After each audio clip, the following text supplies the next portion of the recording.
पंजाब की 117 सीटों और अमृतसर लोकसभा उपचुनाव के लिए वोटिंग जारी है। हरियाणा, राजस्थान और पाकिस्तान बॉर्डर को सील कर दिया गया है। पंजाब में प्रकाश सिंह बादल, सुखबीर बादल, कैप्टन अमरिंदर सिंह और नवजोत सिंह सिद्धू की किस्मत आज हो जाएगी ईवीएम में बंद। 11 मार्च को फैसला है। पंजाब के लंबी में कांग्रेस और बीजेपी के सीएम उम्मीदवार आमने सामने हैं। सीएम प्रकाश सिंह बादल का कांग्रेस के कैप्टन अमरिंदर सिंह से मुकाबला है। पंजाब में 1,98,98 लाख मतदाता, 1,145 प्रत्याशियों की किस्मत दांव पर है। सुरक्षा के इंतजाम सख्त हैं। पंजाब में बीजेपी और अकाली दल के लिए साख का सवाल है। कांग्रेस को 10 साल बाद सत्ता में वापसी की भी उम्मीद है। आम आदमी पार्टी भी मैदान में है। पूर्व क्रिकेटर नवजोत सिंह सिद्धू अमृतसर पूर्व सीट से कांग्रेस के टिकट पर लड़ रहे हैं चुनाव। कांग्रेस के बागी उम्मीदवार प्रदीप सिंह मन्ना है सिद्धू के खिलाफ। पंजाब में चुनाव के लिए 1 लाख सुरक्षाकर्मी तैनात किए गए। अर्धसैनिक बलों की 600 कंपनियां और 50,000 पुलिसकर्मी तैनात है। 786 पोलिंग स्टेशन बहुत ज्यादा संवेदनशील घोषित कर दिए गए हैं। कांग्रेस उम्मीदवार मनप्रीत सिंह बादल ने लंबी में डाला अपना वोट। बठिंडा से लड़ रहे हैं चुनाव। पंजाब के पटियाला में पूर्व सेना प्रमुख जनरल जे सिंह ने डाला वोट। शिरोमणि अकाली दल से उम्मीदवार हैं। वोटिंग शुरू होने से पहले अमृतसर के स्वर्ण मंदिर पहुंचे उम्मीदवार, गुरु से लिया आशीर्वाद।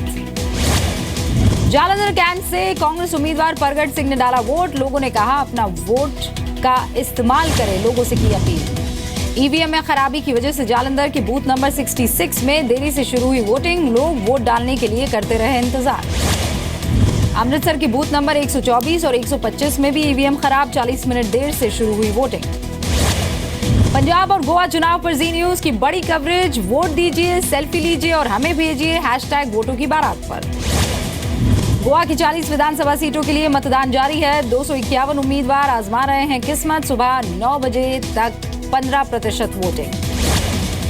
गोवा में 37 सीटों पर चुनाव लड़ रही है कांग्रेस। बीजेपी ने 36 सीटों पर उतारे उम्मीदवार। आम आदमी पार्टी भी मैदान में है। गोवा में सुबह 7 बजे से ही लगने लगी है पोलिंग बूथ पर कतार।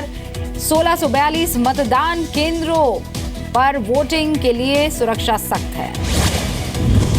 रक्षा मंत्री मनोहर पर्रिकर ने पणजी में डाला अपना वोट। लोगों से कहा अपना वोट जरूर डालें। गोवा से सीएम लक्ष्मीकांत पार्सेकर ने डाला वोट। पीएम मोदी ने की वोट डालने की अपील। ट्विटर पर लिखा युवा जरूर डालें अपना वोट। यूपी के मेरठ में आज पीएम मोदी की बड़ी रैली है। रैली को सफल बनाने में जुट गए हैं बीजेपी कार्यकर्ता। मथुरा, हाथरस, फिरोजाबाद में भी अमित शाह की रैली। राजनाथ की भी बदायूं और एटा, आगरा में चुनावी सभाएं। यूपी के सीएम अखिलेश यादव की 5 जगहों पर जनसभा। मायावती बरेली और फिरोजाबाद में मांगेंगी वोट। यूपी को ये 7 पसंद है नारे के मुकाबले बीजेपी का नारा यूपी को ये 7 पसंद है। तस्वीर में 7 नेता शामिल हैं। बीजेपी के इस पोस्टर में प्रधानमंत्री मोदी, अमित शाह, राजनाथ सिंह, केशव प्रसाद मौर्य, उमा भारती, कलराज मिश्र और आदित्यनाथ शामिल हैं। गृह मंत्री राजनाथ सिंह ने कहा कि भविष्य में भी सर्जिकल स्ट्राइक नहीं होंगे, इसकी कोई गारंटी नहीं है। बीजेपी सांसद योगी आदित्यनाथ ने कहा कि अयोध्या में ही बनेगा राम मंदिर। जल्द शुरू होगा निर्माण कार्य। आम आदमी पार्टी के राजनीतिक चंदे के ऑडिट में इनकम टैक्स से पकड़ी गड़बड़ी। 27 करोड़ के बारे में गलत जानकारी का दावा। इनकम टैक्स विभाग ने आम आदमी पार्टी के चंदे में गड़बड़ी की रिपोर्ट चुनाव आयोग को सौंप दी है। 2 साल की रिपोर्ट में डिफरेंस है। जयपुर के केंद्रीय विद्यालय नंबर 3 में सीबीआई और केवीएस विजिलेंस की कार्रवाई। प्रिंसिपल पर फंड पर दुरुपयोग का आरोप है। पूछताछ हुई।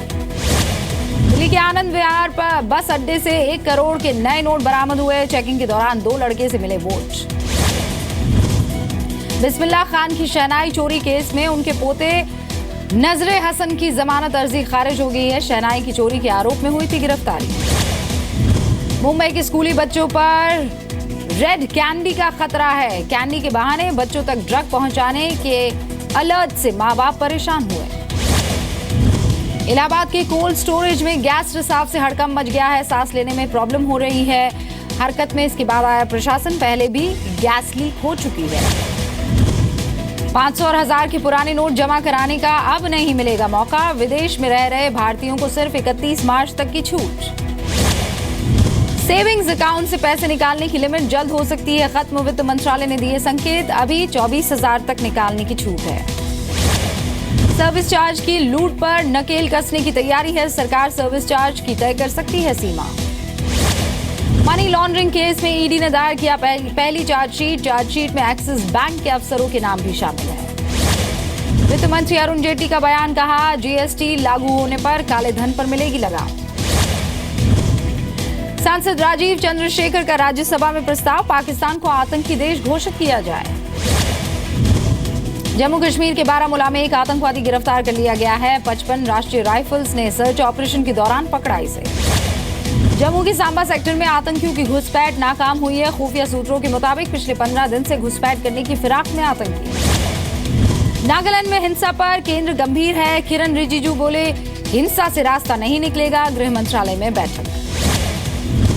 नागालैंड में हिंसक प्रदर्शन के बाद हालात नियंत्रण में है। दीमापुर और कोहिमा में एहतियातन कर्फ्यू जारी है। यूपी के बहराइच में 6 साल की मासूम से गैंगरेप के बाद हत्या, घर के बाहर से हुई थी लापता, पेड़ से बंधा हुआ मिला शव। भोपाल में प्रेमिका के कत्ल का आरोपी 15 दिन की पुलिस रिमांड पर है। हत्या के बाद लाश को दफन किया था। समाजवादी पार्टी के नेता और विधायक तरबगंज से विधायक अवधेश कुमार सिंह ने बीजेपी ज्वाइन कर ली है। टिकट कटने से नाराज थे। यूपी को केंद्र की एक और बड़ी सौगात मिली है। दिल्ली से गाजियाबाद होते हुए मेरठ तक जाएगी मेट्रो। मुंबई में छूटा अभिनेता ऋषि कपूर का बैग, भोपाल के एयरपोर्ट पर जताई नाराजगी। रईस फिल्म की सफलता के बाद पहली बार भारतीय मीडिया के सामने आई अभिनेत्री माहिरा खान, वीडियो कॉलिंग के जरिए सवालों का दिया जवाब।